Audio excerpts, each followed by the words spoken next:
देवताओं की पूजा करने वाले देवलोक को जाते हैं, भूतों की पूजा करने वाले भूत लोक को जाते हैं, और पितरों की पूजा करने वाले पितर लोक को जाते हैं। वेदैः साङ्गपदक्रमोपनिषदैः गायन्ति यं सामगाः। कोई महाकाली करता है, कोई कालका करता है, कोई भैरव की भी करता है। तो हर भक्त की अपनी अपनी सोच है कि वो किसकी पूजा करके उसको पसंद करेगा। ध्यानावस्थिततद्गतेन मनसा पश्यन्ति यं योगिनो। भगवान शिव ने सिर्फ एक बार विष का पान किया था, तो उनके जो फॉलोअर हैं अगर नकली करना चाहते हैं तो एक विष पिए, तो विष नहीं पिएंगे। यस्यान्तं न विदः सुरासुरगणा देवाय तस्मै नमः।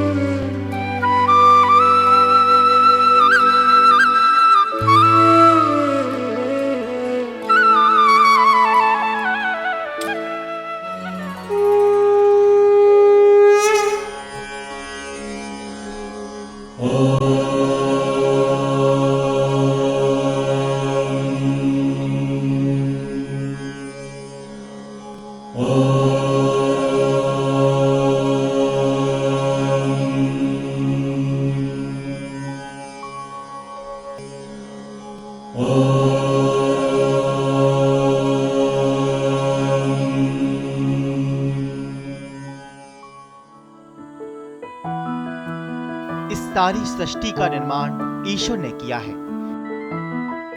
वो ईश्वर जिसने हम सबको बनाया है, वो ईश्वर जो सर्वशक्तिमान है, वो ईश्वर जो इस सारी कायनात का मालिक है और हम सब उसके उपासक हैं, जिस पर हमें विश्वास है कि वो अदृश्य होकर भी हमारे साथ है, जिस परम शक्ति पर हम सबकी आस्था है। मंदिरों में, मूर्तियों में और सृष्टि के कण कण में भगवान में आस्था और उसकी पूजा हमारी दिनचर्या का एक अहम हिस्सा है। आस्था भी ऐसी कि हमारे हर दिन की शुरुआत भगवान के नाम से होती है।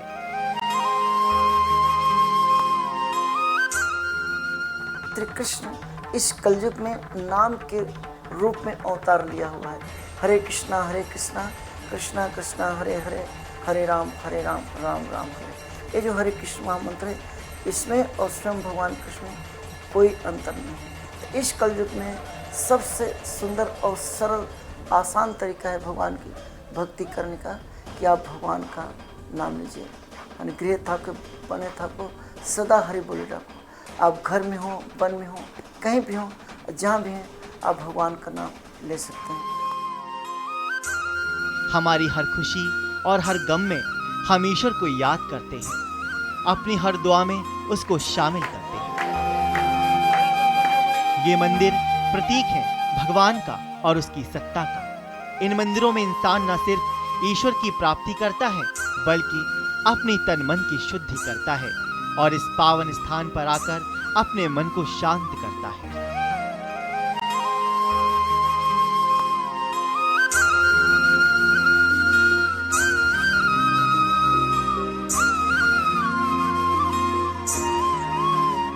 कि सुबह ठीक 4 बजे पुजारी जो हैं उठ जाते हैं, भगवान को उठाते हैं, फिर उनको रबड़ी, खीर और पेड़ा जो गाय के दूध का बना होता है उसका भोग लगाते हैं और 4:30 बजे मंगल आरती और उससे भगवान का बहुत ही सुंदर श्रृंगार होता है। इसको जो नाइट ड्रेस में रहते हैं तो उसका दर्शन होता है। तो कीर्तन भजन के बाद पट बंद हो जाता है और पट बंद होने के बाद फिर दोबारा ड्रेस चेंज होते श्रृंगार करते हैं। ईश्वर के कई रूप हैं और उसकी उपासना के भी। एक रूप ऐसा है जहां लोग फूल अर्पित करते हैं, दीप दान करते हैं, और वहीं एक रूप है मां काली का।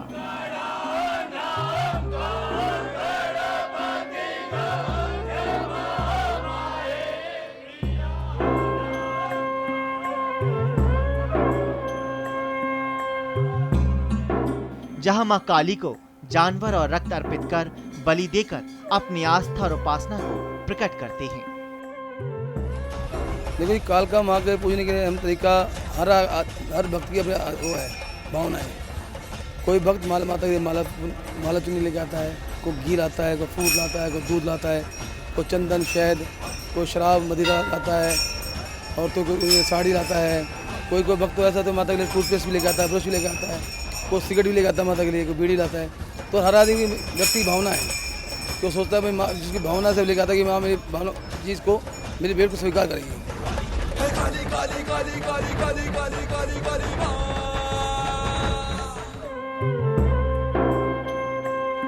ये तौर तरीके हैं, मान्यताएं हैं, सब हमारी ही बनाई हुई हैं।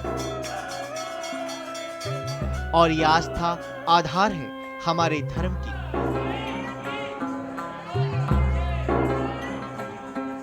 इस धर्म और आस्था की नींव रखी है हमारे धर्म गुरुओं ने। वो गुरु जिन्होंने हमको उस ईश्वर की उपासना करना सिखाया। लेकिन इन गुरुओं के भी अलग अलग रूप हैं। इनमें से एक गुरु वो हैं जो हमें सात्विकता के मार्ग से ईश्वर की प्राप्ति का रास्ता दिखाते हैं।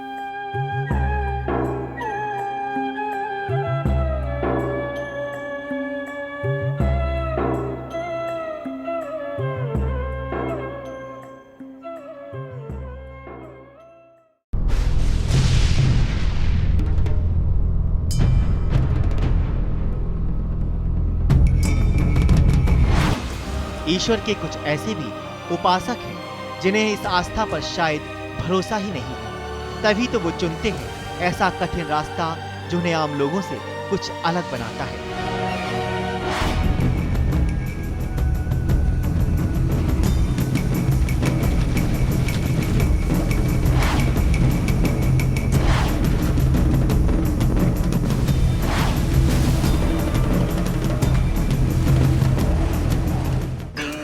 ओम ओम ओम दक्षिणेश्वर काली क्लीं क्लीं क्लीं क्लीं ह्रीं ह्रीं ओम ओम ओम स्वाहा। और एक रूप वो जिसमें ये साधक ईश्वर को प्राप्त करने का भयानक और कठिन रास्ता अपनाते हैं।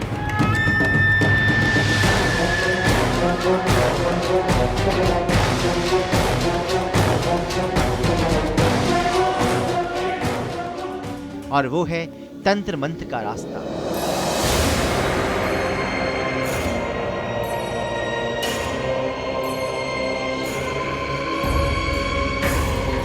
और ये रास्ता भी ऐसा जो सबसे दुर्लभ है। और साथ ही ये साधक होते हैं अघोरी।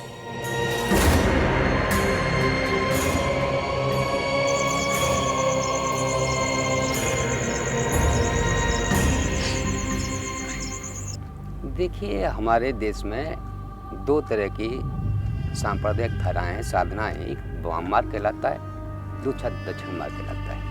वाम मार्ग को हम अघोरी मार्ग कहते हैं। ये जितनी सरल नहीं है, ये उतनी कठिन भी है। ये साधक के ऊपर निर्भर होता है, उसकी क्षमता के ऊपर निर्भर होता है कि वो सरल है या कठिन है। हम लोग उसको व्यक्त नहीं कर सकते। ये मात्र एक कल्पना है कि वो सरल है, कठिन है। सरल क्या है? जो आप नहीं कर पाए वो कठिन है, वो कर लिया, वो सरल है, चाहे वो कितना भी कठिन हो, वो कितना भी सरल हो। और दूसरी चीज़ क्या होती है, ये जो एक साधना है, ये भी अंतुगत्वा जाके जब आकांक्षाएं नष्ट हो जाती है, आदमी की लालसा पिपासा नष्ट हो जाती है, तो ये भी अघोर भी सत्य बन जाता है। इनमें कोई फर्क नहीं। लेकिन उस स्टेज को प्राप्त करना दुष्कर है। दोनों मार्ग एक हैं।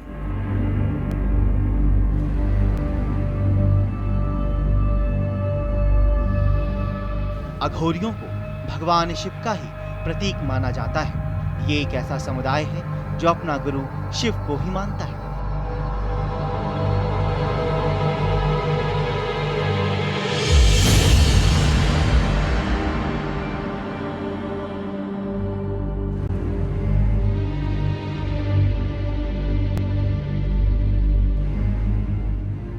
इनके सारे तंत्र मंत्र शिव को ही समर्पित है। ये अघोरी कभी भी वैदिक प्रणाली का पालन नहीं करते। अघोरी आम इंसानों की तरह किसी मंदिर में सुबह पूजा नहीं करते, बल्कि इनकी पूजा तो शमशान में होती है। अघोरी शमशान में पूजा इसलिए करते हैं क्योंकि वो शमशान को पवित्र मानते हैं।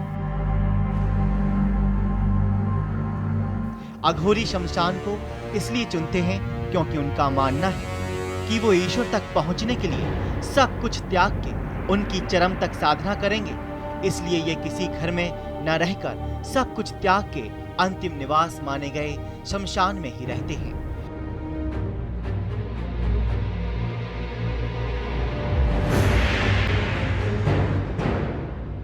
अघोरी मानते हैं शमशान मोक्ष की प्राप्ति का पहला रास्ता है, क्योंकि इंसान मौत के बाद ही ईश्वर को प्राप्त करता है। शिवरी बिसारियों न पलगड़ी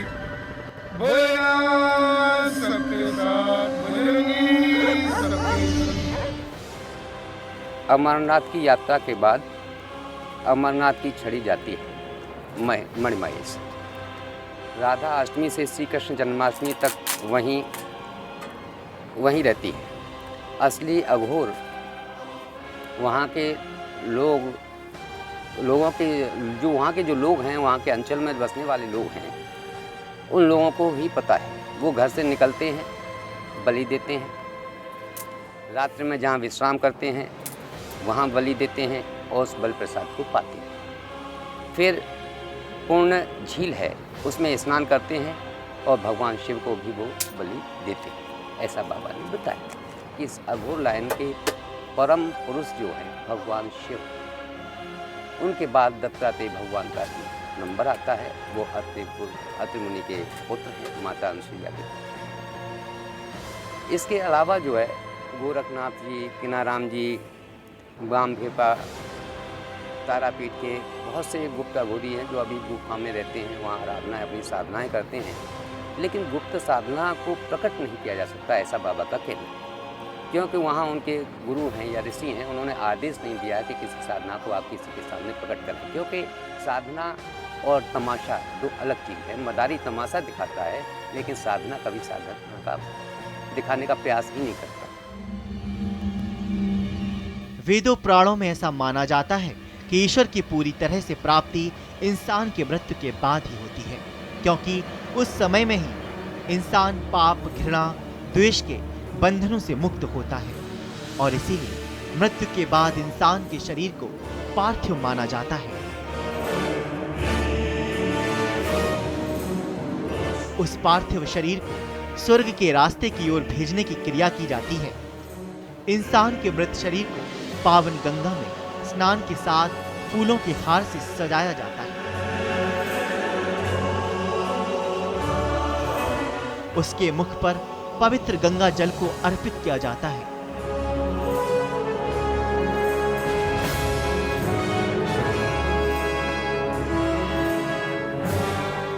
इसके बाद इस शरीर को दुनिया में सबसे पवित्र दर्जा देते हुए अग्नि में जला दिया जाता है।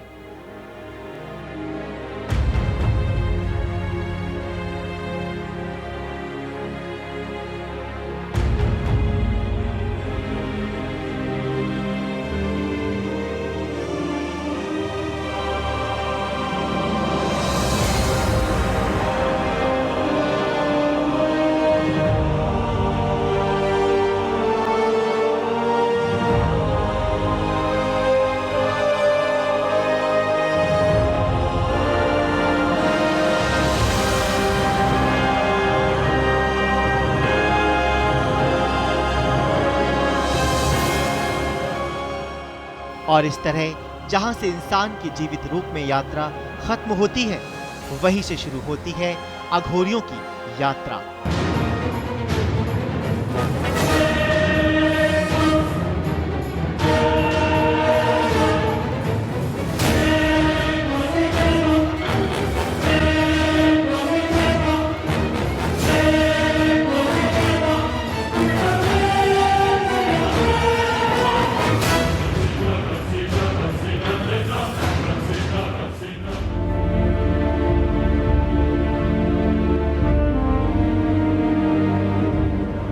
आधी रात को ही अघोरी शुरू करते हैं अपनी तंत्र मंत्र और साधना। गले में रुद्राक्ष की बड़ी बड़ी माला पहने, शरीर पर लाशों की भस्म लगाए,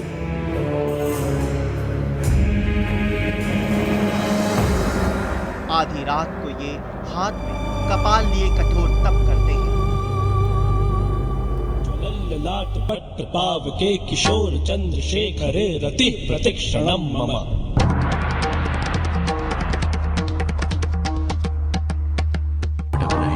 एक हाथ में मुंशी का बाल, दूसरे में खरग कमल, चौथे में खप पड़े। रात के काले अंधेरे में ये शमशान में जोर जोर से मंत्रों का जाप कर शिव की स्तुति करते हैं। दक्षिणेश्वर काली क्लीं क्लीं क्लीं क्लीं ह्रीं ह्रीं मम मम स्वाहा। जानवरों की बलि देकर उनका रक्त पीकर ये भगवान शिव की उपासना करते हैं।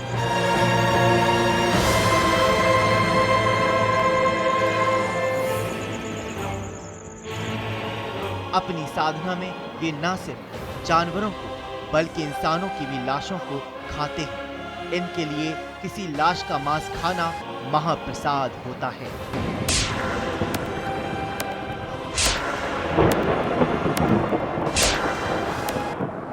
आपने डिस्कस किया है कि लाश क्यों खाते हैं। जिस साधक को इसका इतना ज्ञान रहता है वह साधना नहीं करता, वह तो दिखावा करता है। वह सब साधना में अपना हाथ दूसरे को नहीं देख सकता। जो काम करते हैं अपना हाथ भी दूसरे हाथ को दिखाई नहीं पड़ता, क्यों साधना में लीन हो जाता है। दिमाग जो है उसका स्थिर हो जाता है, जिस कारण से साधक पागल की हालत में रहता है। वह अपना शुद्ध बोध खो देता है, तब पाता है। ज्ञान रहते हुए साधना करने का पाखंड जब तक हमें इसकी अनुभूति रहेगी तो वो नहीं कर सकते।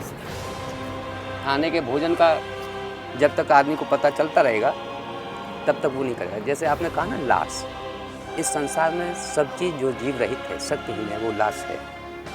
लोग अपने अपने स्वभाव के अनुसार लाश होते हैं। पेड़ की लकड़ी बन गई, वो भी लाश है। आलू आपका पेट से निकल आया, छिलका उसका छिल दिया, वो भी लाश है। खाली जीवों की लाश से मतलब नहीं होता है। सबसे बड़ी चीज़ है कि जो जिसमें शक्तिहीन है, हम लोग गतिशील प्राणी हैं, इसलिए उसको जब प्राण निकल जाता है, गतिशीलता खत्म हो जाती है, तो उसको लाश कह देते हैं। इसलिए बाकी तो स्वभाव के अनुकूल लोग और कर्म के अनुकूल लोग अपना अपना प्रयोग करते हैं। वो शव खा रहा है या पखाना खा रहा है, उसे मतलब इसका बोध, हाँ, बोध नहीं है। साधना में बोध ही नहीं रहेगा। मुर्दा का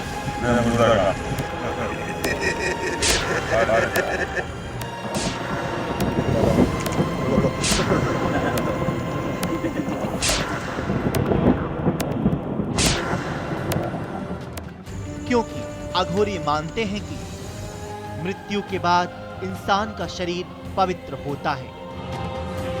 इतना ही नहीं, ये जानवरों का मलमूत्र खाते हैं।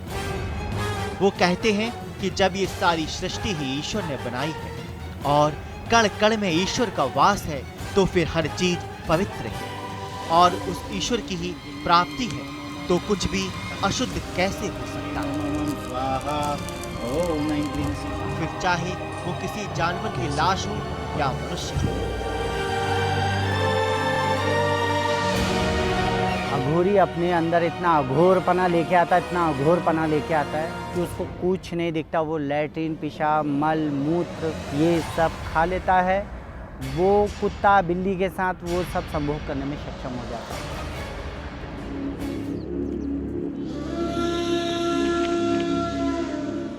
अघोरी अपने तंत्र मंत्र से अपने पास असाध्य शक्तियों के होने का दावा करते हैं।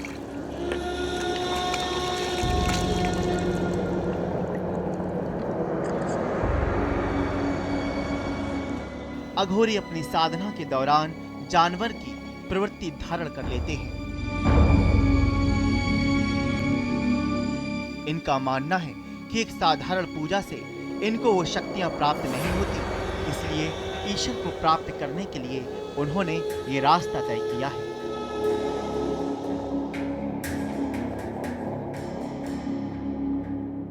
हालांकि ये रास्ता आसान नहीं है, पर अब इन्हें इस तंत्र मंत्र की भूख हो चुकी है, जो इनकी मौत के साथ ही शांत होती है। ओम ऐं क्लीं क्लीं क्लीं क्लीं ह्रीं ह्रीं ओम ओम ओम दक्षिणेश्वर काली क्लीं क्लीं क्लीं ह्रीं ह्रीं ओम ओम ओम स्वाहा। अघोरियों की दुनिया किसी आम पुजारी से बिल्कुल अलग होती है, जिसे समझ पाना बेहद कठिन होता है या यूं कहो असंभव होता है। ऐसे ही अघोर तंत्र के साध्य गुरु हैं बाबा सनी जतूरी, जिन्होंने सारी जिंदगी अघोर साधना की कठोर तपस्या की है। ओम दक्षिणेश्वर काली क्लीं क्लीं क्लीं क्लीं ह्रीं ह्रीं मम मम स्वाहा। जल प्रवाह पावितस्थले कलेवलम्ब्य लम्बिताम्बुजंग तुंगमालिकां जटाटवी गलज्जल प्रवाह पावितस्थले कलेवलम्ब्य लम्बिताम्बुजंग तुंगमालिकां टमट्टमट्टमट्टमन्निनादवट्टमर्मयं टमट्टमट्टमट्टमन्निनादवट्टमर्मयं चकार चण्डताण्डवं करोतु नः शिव शिव।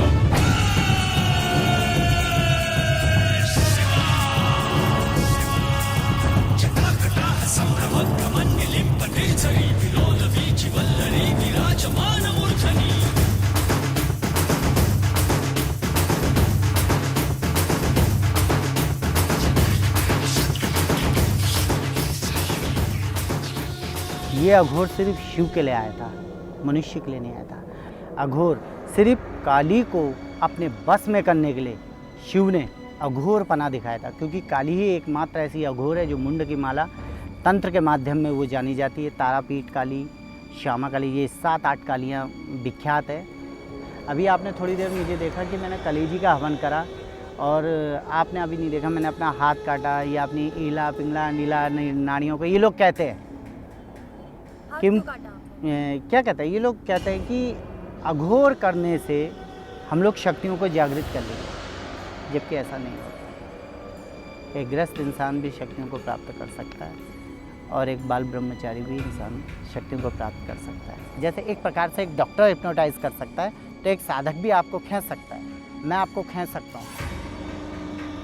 अगर मेरे पे काम सिंदूर हो तो आप अपने घर नहीं जा सकती हो, यहीं बैठे रहो। अघोरी मानते हैं कि ईश्वर की प्राप्ति में स्त्री संभोग ही रुकावट बन सकता है, इसलिए वो आधी जली हुई लाशों के साथ संभोग करते हैं, ताकि ईश्वर की प्राप्ति में आने वाली बाधा को भी वो पार कर जाएं। इतना ही नहीं, ये अघोरी अपनी साधना को लेकर बड़े बड़े दावे करते हैं। योनि तोया, संस्कृत में कहते हैं योनि तोया, यानी स्त्री का मूत्र पेशाब, योनि तोया। और अष्टगंध, कस्तूरी, गोगुलचन, गोरुचन, ये 3-4 ऐसी चीज़ें हैं जिनको अगर शव के ऊपर अगर सहस्र जाप, सहस्र मतलब 1000 जापों से अगर उसकी पूजा करी जाए, ये पूजा भादव की चतुर्दशी में होती है। शव पूजन भादव की चतुर्दशी में पूजन हुआ रहेगा। ये पूजा एक सुनसान इलाके में खंडर में होती है। शव जागता नहीं है, उसका प्रेत जागता है। वो मनुष्य क्यों करता है? अपनी कामनाओं की पूर्ति के लिए। शक्तियों को चरम पर पहुंचाने के लिए इंसानों के मस्तिष्क को खाकर अपनी शक्तियां बढ़ाते हैं। बाबा, बाबा।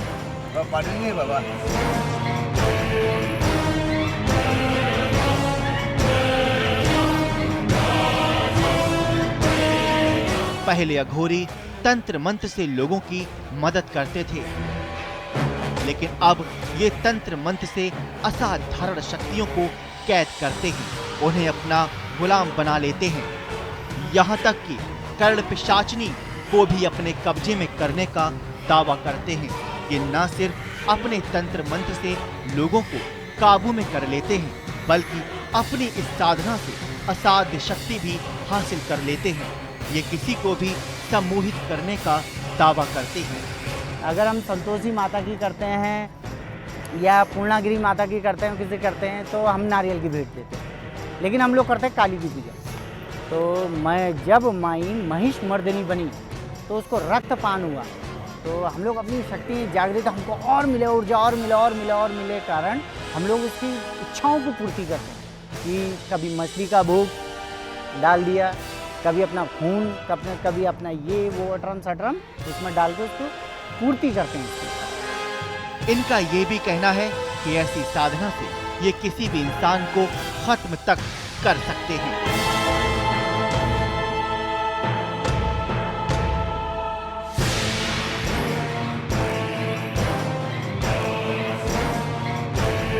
अघोरी हमारे समाज का हिस्सा नहीं होते, क्योंकि कोई भी इनकी इस साधना को स्वीकारता ही नहीं है। 12 महाजनों में से एक महाजन हैं शंकर जी। और शंकर जी इतने महान हैं, वास्तव में उनके जो फॉलोअर हैं ना, वो इन सब चीज़ों का सेवन करते हैं अपने इंद्रिय तृप्ति के लिए, जबकि भगवान शिव ने सिर्फ एक बार विष का पान किया था। तो उनके जो फॉलोअर हैं अगर नकल ही करना चाहते हैं तो एक विष पिए, तो विष नहीं पिएंगे।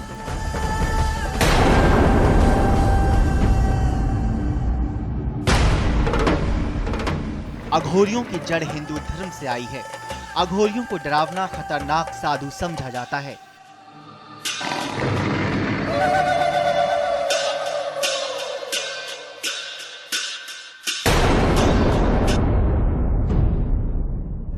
अघोरी ये रास्ता खुद ही तय करते हैं, क्योंकि उपासना के इस तरीके में ये आनंद महसूस करते हैं। कहते हैं कि सरल बनना बड़ा ही कठिन होता है, शायद इसीलिए सरल बनने के लिए ही अघोरी कठिन रास्ता अपनाते हैं।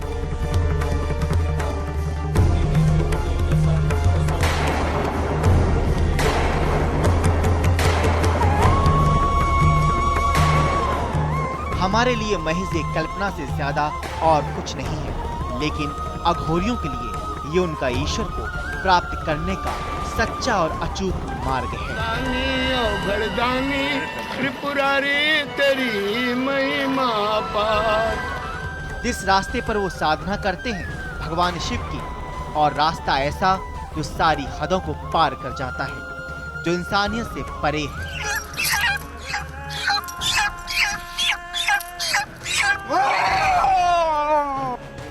बाबा का कहना है कि ये अघोर साधना उस स्टेज से, उस सीमा से शुरू होती है जिस जगह से सब कुछ लौट जाता है, यानी सब कुछ खत्म, जिसको त्याग कहते हैं, सर्वस्व त्याग।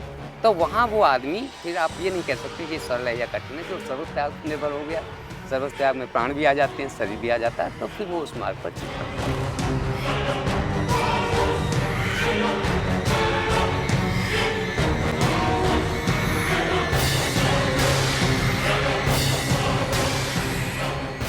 इस अघोर साधना से वाकई ईश्वर की प्राप्ति होती है। मन से अघोर होना चाहिए, मन से अघोरी बनो। अपना आत्मसमर्पण किसी इस पत्थर पे अपना आत्मसमर्पण कर दो, 10 दिन बाद ही आपसे बोलेगा, खुद बोलेगा। या ये महज एक ढोंग है। मारता रहता है, वो साधक हो जाए, उसे सब मिल जाते हैं। अब इच्छा ही नहीं करेगा तो सिद्ध होने के बाद ही से मिलती है। खत्म हो गया सब, कहाँ रहा, उसका उपयोग नहीं कर पाएगा। इस सवाल का जवाब कई सालों से अधूरा है, क्योंकि अघोरियों की इस आस्था पर ना तो हम कोई रोक लगा सकते हैं और ना ही कोई सवाल उठा सकते हैं। उज्जैन में महाकाल का जो भस्म आरती हो जाता है, तो वहाँ पे जो अघोरी जो बहुत वो आता है भस्म लेकर के, तो भगवान शिव को भस्म की आरती होती, भस्म चढ़ाया जाता है। तो ऐसे हमने भी सुना है। तो सबका अपना अलग अलग विधि है। हमारी ऐसी आस्था हमारे समाज में स्वीकार नहीं है, और उतना ही मुश्किल है अघोरियों के विश्वास को बदल पाना।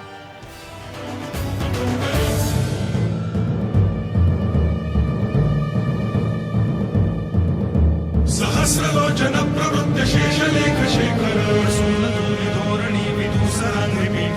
सहस्रलोचन प्रवृत्त शेषलेख शेखर धोरणी विदूसरांगीठ। जंगराजमालया निबद्ध जाटजूटक, जंगराजमालया निबद्ध जाटजूटक। श्रिये चिराय जायतां चकोर बंधु शेखर।